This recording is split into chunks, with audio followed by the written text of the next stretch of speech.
Hasta hace un momento hemos estado hablando de la investigación-acción como método científico, ¿sí? Y ahora lo que vamos a ver es la investigación etnográfica.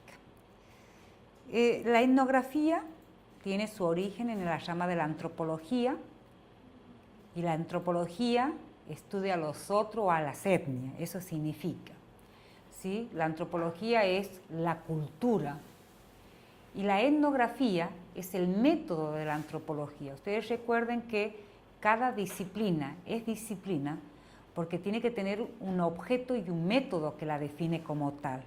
Entonces, el objeto de estudio de la antropología es la cultura, es la etnia, y el método que conduce a la producción de teorías en la antropología es la etnografía, ¿sí? Aunque debo decirles que hoy en día, ¿sí? Más o menos a partir de la década de los 50, 60, Cliff Kerr, que es un contemporáneo dentro de la antropología, es el que le da un viraje, un giro epistemológico a la etnografía. ¿Qué quiero decir con esto? Que hoy la etnografía ya no es un método científico. La etnografía hoy es una disciplina, ¿sí?, que tiene como método a la descripción densa. Cuando nosotros avancemos un poquito más de la etnografía, lo que vamos a ver a la etnografía como disciplina y no como método, ¿sí? Aun cuando la materia se llame teoría y práctica de la investigación etnográfica y de la investigación-acción.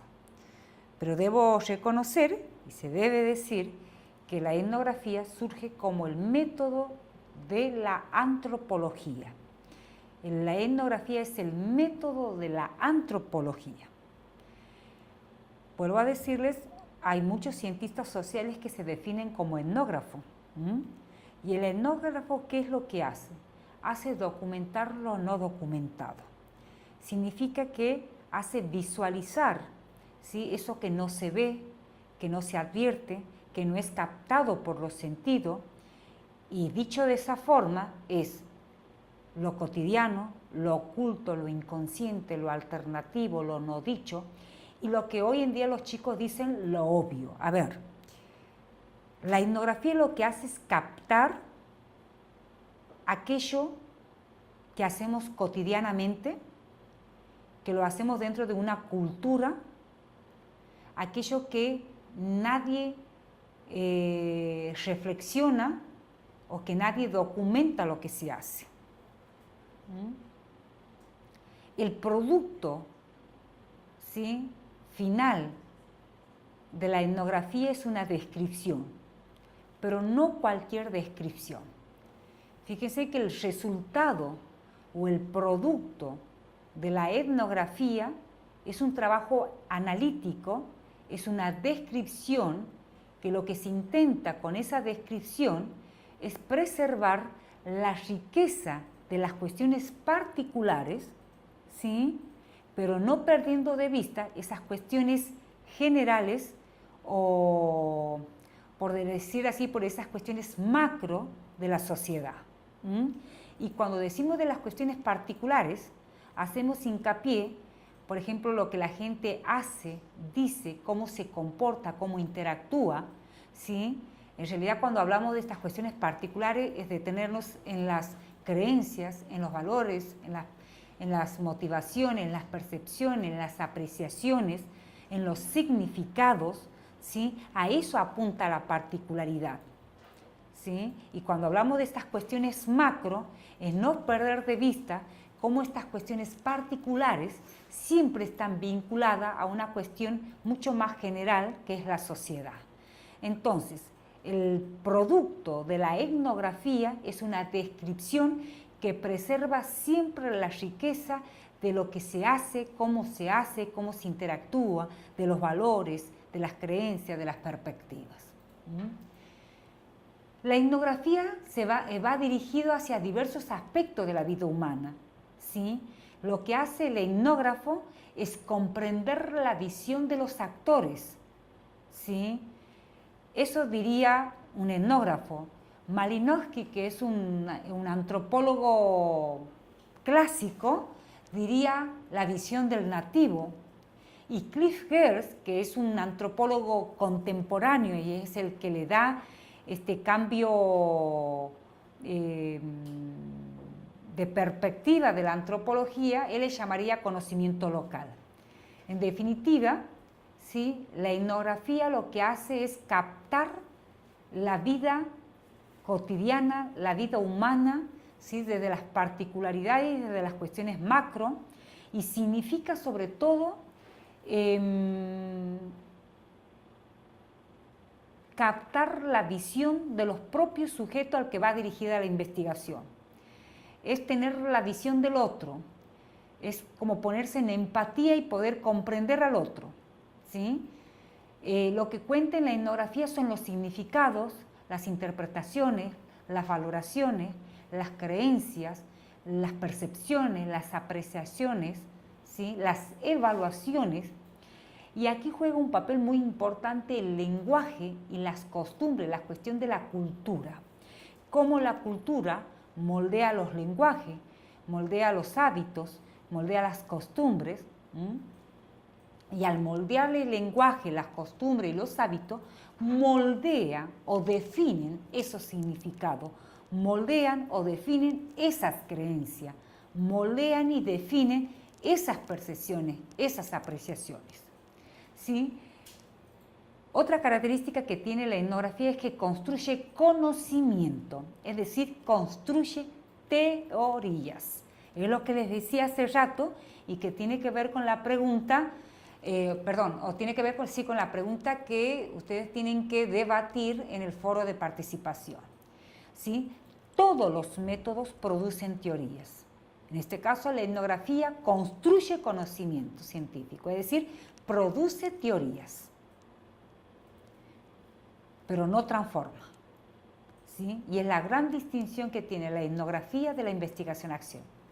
Mientras que la etnografía y la investigación-acción producen conocimiento científico, es decir, producen teoría, la única que modifica esa realidad es la investigación-acción. Porque solamente la etnografía produce teoría. Y produce teoría de hechos particulares, de cuestiones de significados, de cuestiones de creencias, de cuestiones de valoraciones. Vuelvo a decir, esas teorías siempre relacionando o interactuando con cuestiones mucho más generales o relevantes de la sociedad. Ahora, ¿cómo es la etnografía y los maestros? ¿Cómo es la etnografía en el ámbito de una institución educativa? Fíjense en que, así como yo les he dicho en algún momento que algo de investigación-acción hacen los docentes, ¿sí?, pero que no hacen, le falta la sistematización, es decir, le falta la teoría, así también podría decirles que ustedes algo de etnografía hacen, pero les está faltando alguna cuestión que, como siempre, es la teoría. ¿Y a qué apunta? Fíjese que el etnógrafo tiene la habilidad para observar, fineza de oído, sensibilidad emocional, ¿sí? Puede lograr empatía, puede tener esa visión del nativo, como también le llama Cliff Geertz, puede ponerse debajo de la piel de los sujetos. Tiene poder de expresión, capacidad de retención, recrear escenas, formas culturales, ¿sí? Y finalmente tiene un buen relato, puede construir buenas historias, ¿sí? ¿Qué hace el maestro? Eso hace un etnógrafo. ¿Qué hace un maestro? Cuenta con una notable experiencia como observadores participantes, como entrevistadores, cierto conocimiento de posibilidades y limitaciones, el tiempo adicional y actitud reflexiva, ¿sí? Logra tomar distancia de aquellas cuestiones que describe, de aquellas cuestiones que observa, de aquellas cuestiones que relata, de aquellas cuestiones que se apropia de los sujetos. Fíjense en que si uno quisiera ejemplificar esta cuestión, fíjense en que ustedes hacen un buen registro de etnografía, sobre todo los docentes que están en los primeros grados, ya sea primero, segundo, tercero. Yo estoy segura que sí hacen los docentes de nivel inicial, cuando hacen registro de la evolución de su proceso académico, de su rendimiento académico respecto de sus alumnos. Pero yo les aseguro que si hoy yo les preguntara que me definan qué características tienen hoy sus alumnos, yo les puedo asegurar que ustedes como docentes pueden dar fe no solamente de cómo se llaman sus alumnos, sino cómo es su rendimiento escolar y qué situaciones familiares transitan estos alumnos. Es decir, que ustedes tienen una muy buena capacidad de memoria, pueden recrear escenas, pueden percibir hasta situaciones problemáticas por las que atraviesan los alumnos. Es decir, que ustedes tienen un gran poder de observación participante dentro de sus aulas o en los recreos. Es decir, que algunas cuestiones de etnografía los docentes lo hacen. Lo que sí les estaría faltando, y es lo que sí se advierte, que no lo hacen, es la cuestión de la teoría. Sistematizar y argumentar las cuestiones teóricas respecto de aquello que observan, de aquellas cuestiones que relatan, de aquellas cuestiones que hacen los sujetos. Por ejemplo, yo les había dicho que habíamos comenzado diciendo que la etnografía es el método de la antropología, pero que Cliff Gare, que es un contemporáneo, le da un giro epistemológico y metodológico a la antropología, y hoy la etnografía se ha convertido en una disciplina que tiene como objeto y como método, como objeto tiene a las etnias, a las culturas, que construyen los sujetos, y tienen como objeto a la descripción densa. ¿Y qué es la descripción densa? Creo que esa es una pregunta número 2 del domiciliario. ¿Qué es la descripción densa y cuáles son sus componentes? Descripción densa significa, es una descripción fina, profunda, focalizada, particular, que expresa permanentemente los relatos, los gestos, las intencionalidades,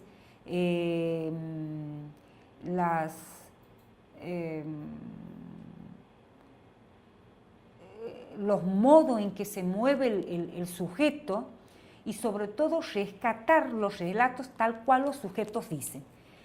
Eso es la descripción densa. Y cuando el investigador capta los relatos, los gestos, capta los movimientos corporales, capta el sentido de esas palabras, está haciendo descripción viva, que es un componente de la descripción densa.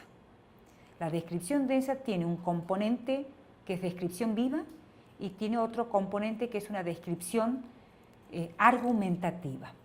Entonces, cuando el investigador capta un problema de la realidad y está utilizando a la descripción densa como método para hacer etnografía, la descripción viva es la descripción de los relatos, tal cual los sujetos dicen.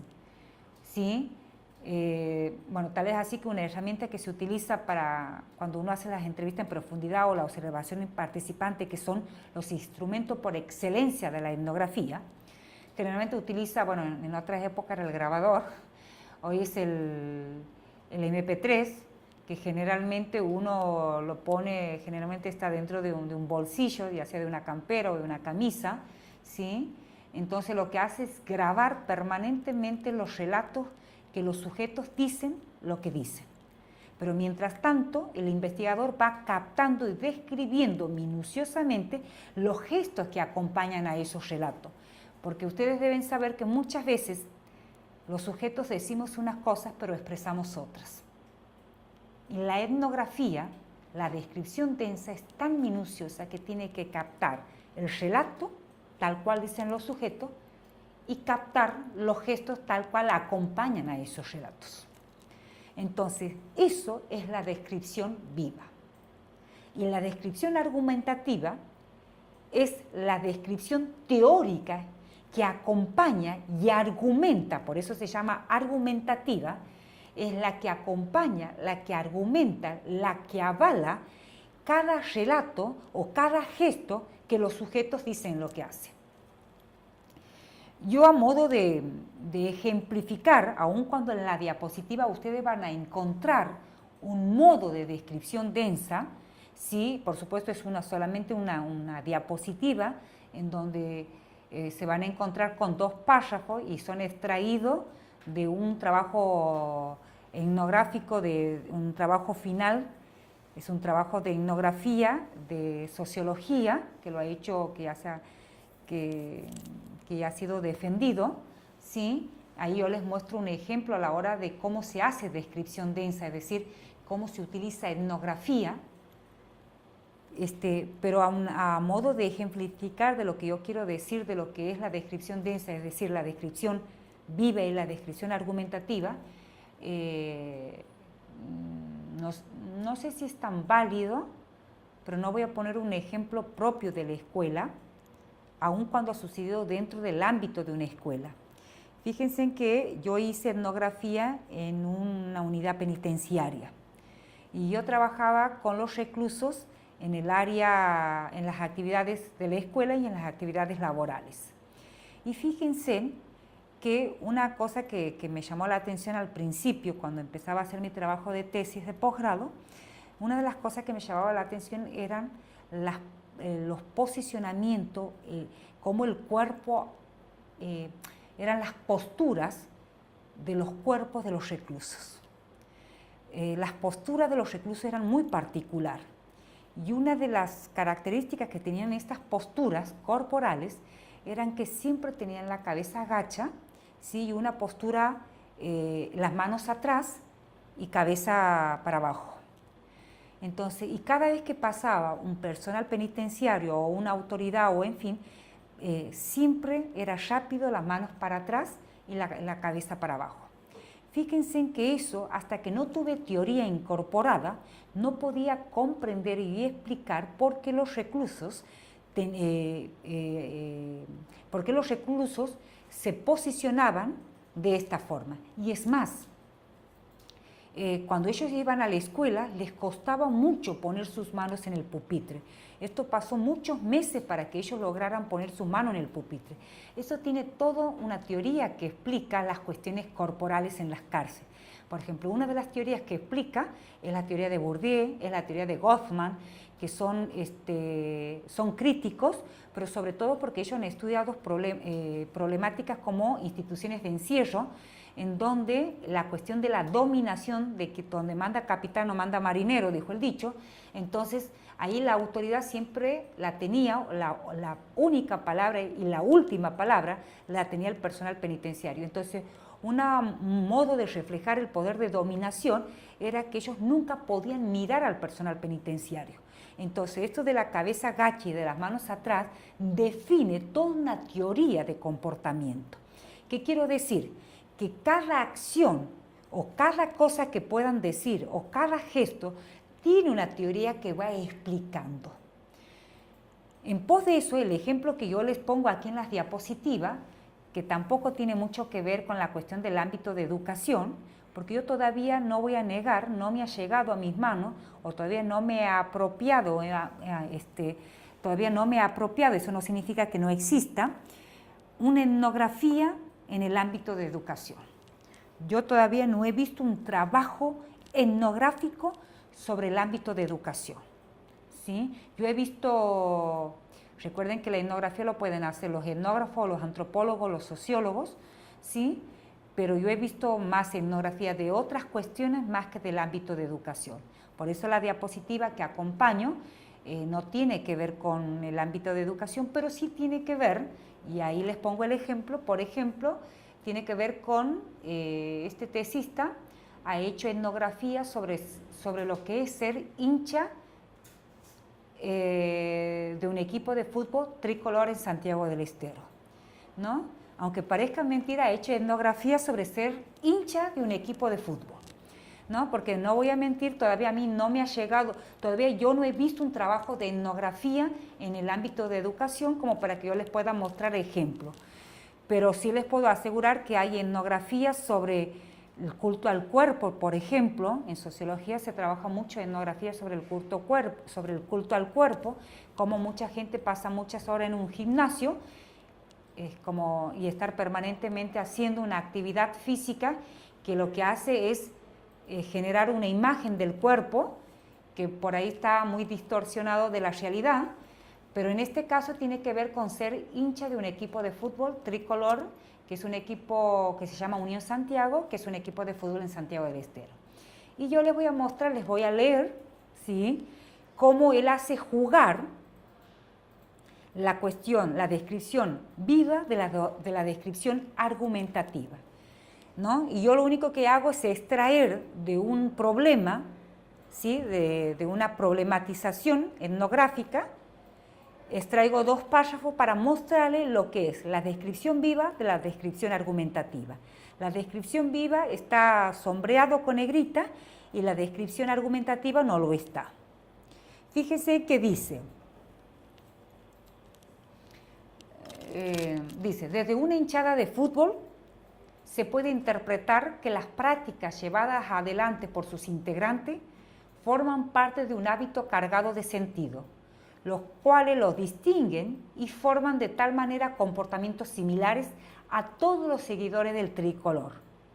Para explicar mejor esto, o sea, para explicar esto que está diciendo el investigador, sí, hace mención el concepto de hábitus, que es un concepto que lo ha trabajado Bourdieu, sí, y que él dice que el hábito es un sistema de disposiciones duraderas y transferibles predispuestas a funcionar como principios generadores de práctica que puede estar adaptadas a su fin sin suponer la búsqueda consciente de fines y el dominio expreso de las operaciones necesarias para alcanzarlo.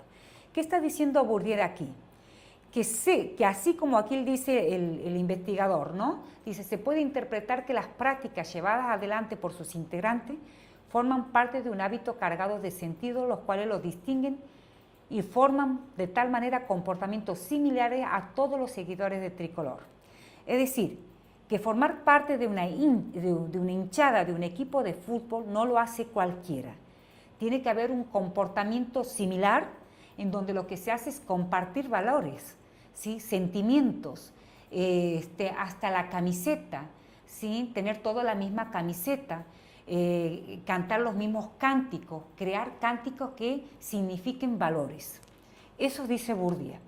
Otro párrafo dice, debido a que el fútbol parecería colocarse por los hinchas como aquel lugar que puede ser destinado históricamente al varón, el estadio constituye la configuración de un espacio de expresión de la emoción, los sentimientos y la pasión que el hombre toma para sí en función de una completa representación social.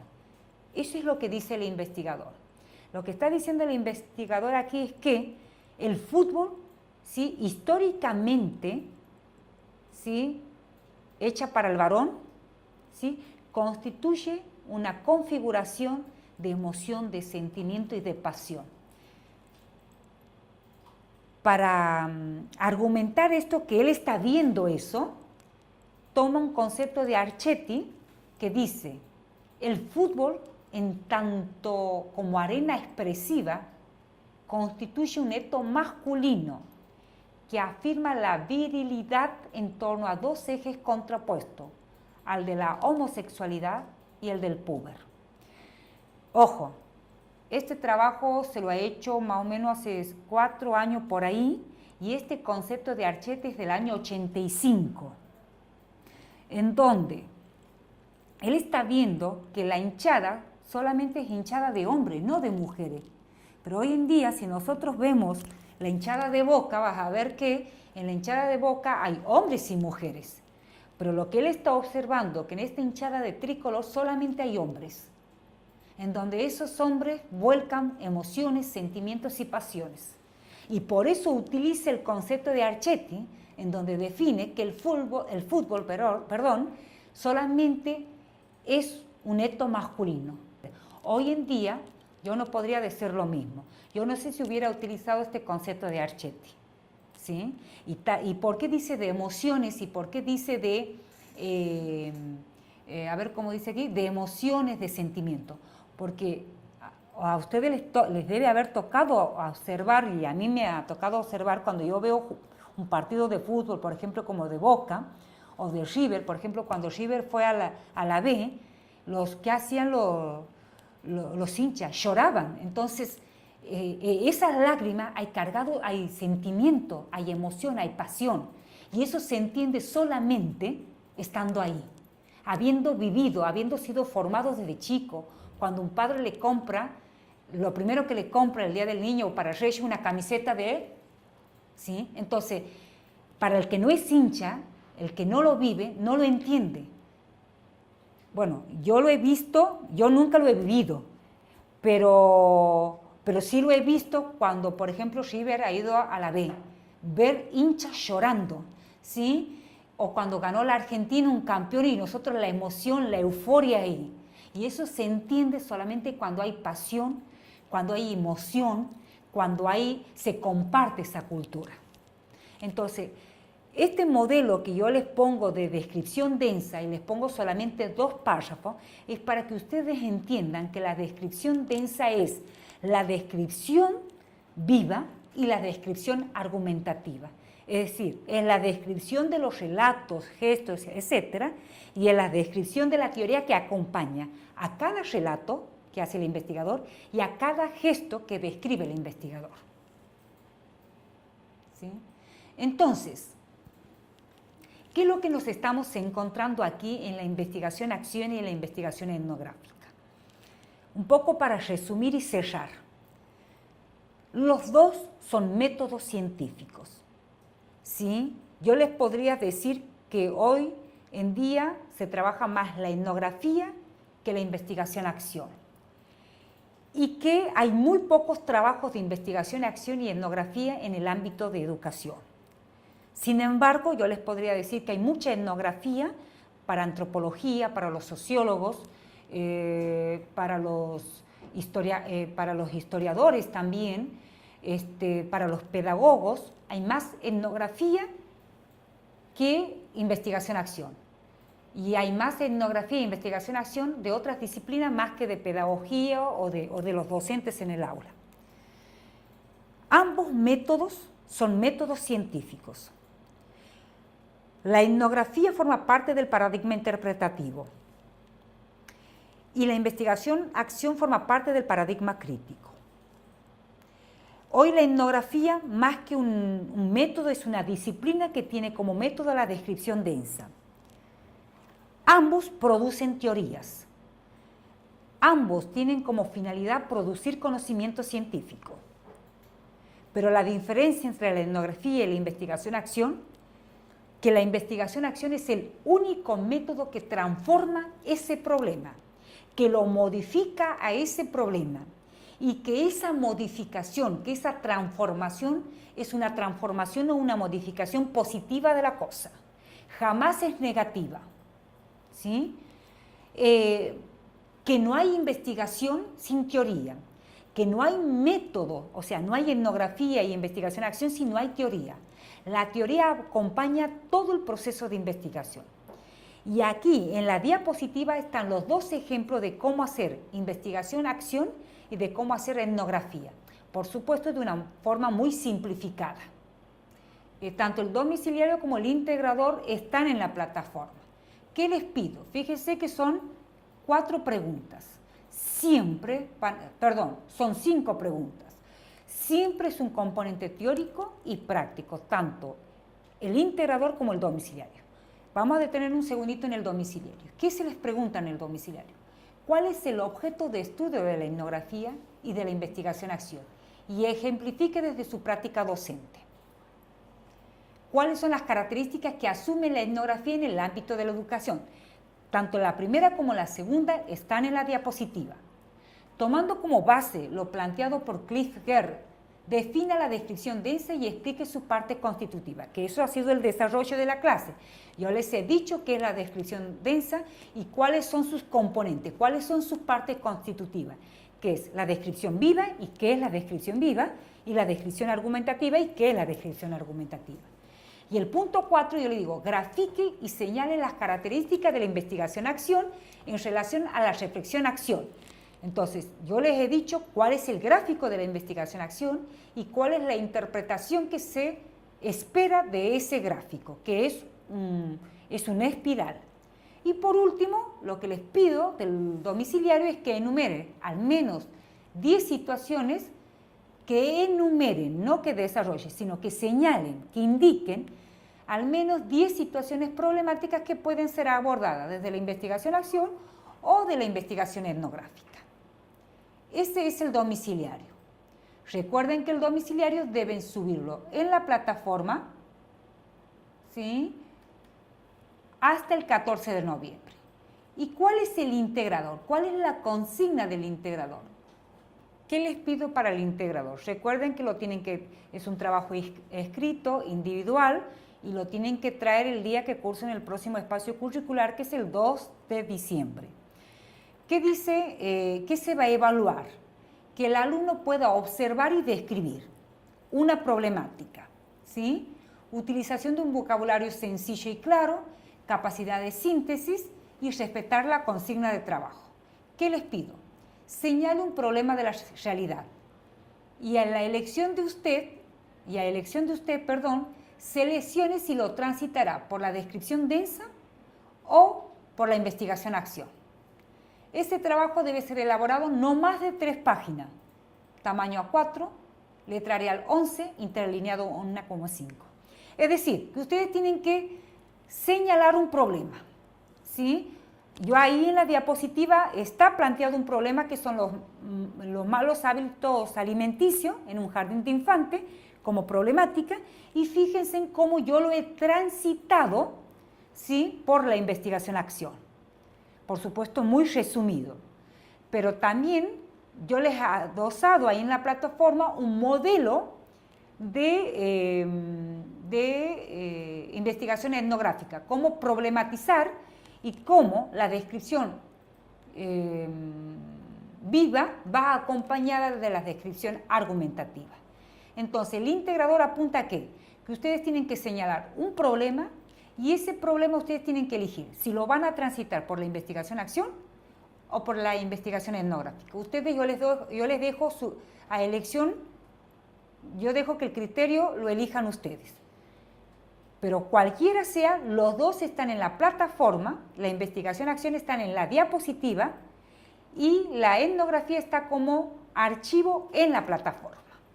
Y lo más importante es que una vez que decidan trabajar cualquiera de estos dos, no los dos, cualquiera de estos dos, no tiene que pasar más de 3 páginas, el tamaño A4, letra Arial 11, interlineado 1,5. Cualquier duda que tengan respecto del domiciliario y del integrador, yo permanentemente entro todos los días al foro de dudas y consultas. Recuerden que la primera tarea que tienen es el foro de participación, que comienza a partir del 28, ¿sí?, a las 18 horas. El 28 de octubre, o sea, de este viernes, a partir de las 6 de la tarde. Y termina sí o sí el 4 de noviembre, viernes 4. Terminado el foro de participación, con más razón, entro al foro de dudas y consulta para estar atenta a cualquier duda del domiciliario y del integrador. Y recuerden que el domiciliario tiene que ser subido hasta el 14 de noviembre y el integrador presentado el 2 de diciembre.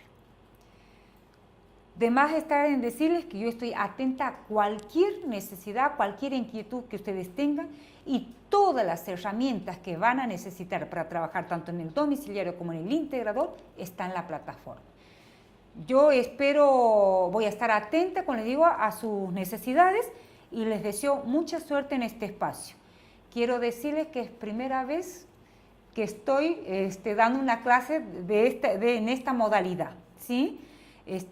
Bueno, mucha suerte, chicos, y a su entera disposición. Gracias.